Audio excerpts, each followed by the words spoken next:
one reason teachers feel overwhelmed and frustrated is linked to fear. It's natural to feel fear, especially when you're in a new territory. And we are all in the new territory of COVID and remote learning.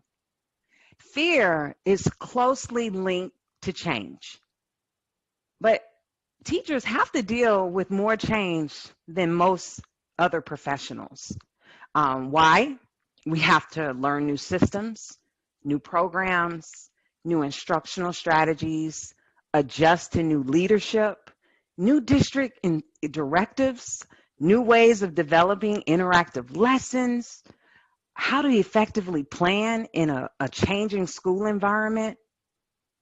And even some of our schools' single sign-ons are full of applications, too many for many of us to even comprehend.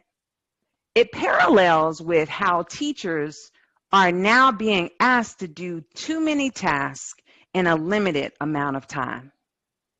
So we have more change and more fear. Change is constant. But the question is, and I want you to think about this question, is how can we manage the change? Maya Angelou said, if you don't like something, change it. And if you can't change it, change your attitude. In order to change our attitude, we have to process the emotion of fear and focus on managing it versus allowing it to control us. Well, Olivia, how can I do it?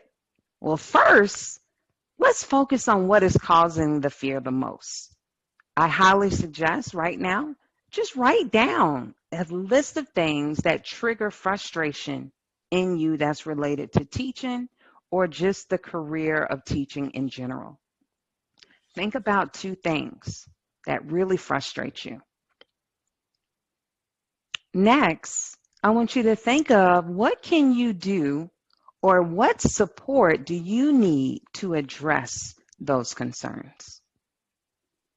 So I got 2 things that trigger the frustration. What can I do? Or where can I go for support? Next, I want you to take action. I want you to actively research and search for a solution to that issue or concern. For example, is there another teacher at your school having success with their virtual teaching? Are they calm?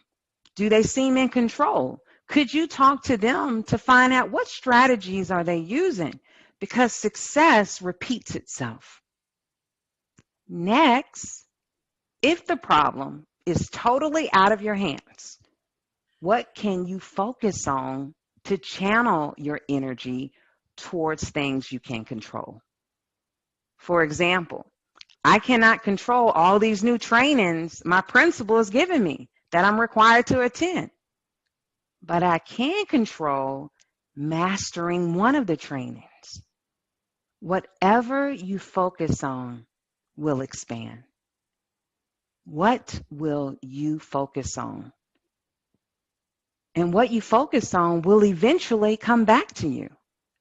It's called the law of conservation, where nothing is ever destroyed, but rather transformed into another form. So, can you focus on improving your instructional practice? Can you focus on building a mindset that can endure change and still be a confident and fearless educator?